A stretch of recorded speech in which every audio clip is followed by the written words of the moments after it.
Question 8. Les bidons. L'oncle de Marianne cultive des oliviers. Il a récolté 223 litres d'huile d'olive avec lesquels il remplit complètement des bidons de 10 litres et des bidons de 17 litres. Combien a-t-il rempli de bidons de 10 litres, sachant qu'il ne lui reste plus d'huile d'olive en dehors des bidons pleins? Ok, on pourrait résoudre ce problème-là par essai et erreur, mais je propose d'abord d'explorer un petit peu le problème, puis ça va nous permettre de faire une observation qui va nous sauver beaucoup de temps de calcul.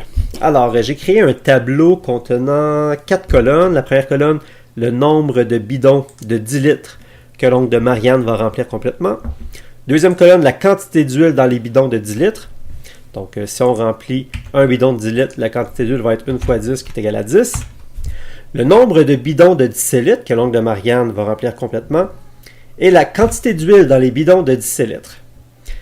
Par exemple, si on a un bidon de 10 litres, ça nous fait 10 litres dans les bidons de 10 litres.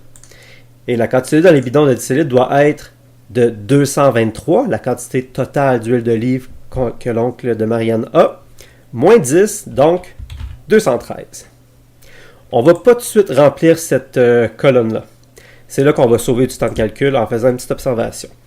Alors, on poursuit. Si on a 2 bidons de 10 litres, ça correspond à 20 litres d'huile d'olive dans les bidons de 10 litres. Et la quantité d'huile dans les bidons de 10 litres va devoir être de 203. Car 203 plus 20 égale bien 223. Bon, si on a plutôt 3 bidons de 10 litres, ça correspond à 30 litres. La quantité d'huile dans les bidons de 10 litres va être de 223 moins 30, 193. Si on a plutôt 4 bidons de 10 litres, ça correspond à 40 litres. Donc, il nous reste 183 quantité d'huile d'olive à mettre dans les bidons de 17 litres. Puis, on va le faire aussi pour 5 bidons de 10 litres. Ça correspond à 50 litres d'huile d'olive dans les bidons de 10 litres. Et cette fois-ci, on va devoir stocker 173 litres dans les bidons de 17 litres. Et là, on peut faire notre observation, c'est que la quantité d'huile dans les bidons de 17 litres va nécessairement se terminer par 3. Autrement dit, le nombre de bidons de 17 litres que l'oncle de Marianne a utilisé, multiplié par 17, doit nécessairement se terminer par 3. Donc, première observation, 17 multiplié par le nombre de bidons de 17 litres doit se terminer par 3.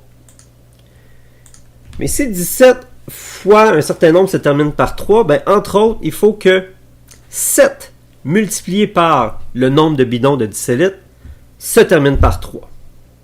Maintenant, est-ce qu'on est capable de penser à un nombre tel que si on multiplie ce nombre-là par 7, le nombre qu'on va obtenir va se terminer par 3. Ben, il faut se rappeler un peu nos tables de multiplication de 7. 7, 14, 21, 28, 35, 42, 49, 56, 63. 7 fois 9 égale 63. Si on multiplie 7 par 9, on obtient bien un nombre qui se termine par 3. Donc, le nombre de bidons de 17 litres que je propose d'étudier, c'est 9. Alors, si on a 9 bidons de 17 litres, ça correspond à quelle quantité d'huile d'olive? Ben là, il faut multiplier 17 fois 9. On sait déjà que 9 fois 7, c'est 63. 9 fois 10, 90. 90 plus 63, 153. Donc, si on a 9 bidons de 17 litres, on a 153 litres d'huile d'olive dans les bidons de 17 litres.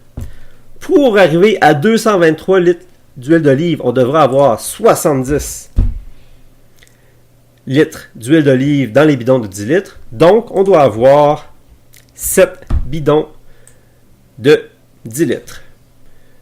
Donc, combien l'oncle de Marianne a-t-il rempli de bidons de 10 litres, sachant qu'il ne lui reste plus d'huile en dehors des bidons pleins? La réponse, 7.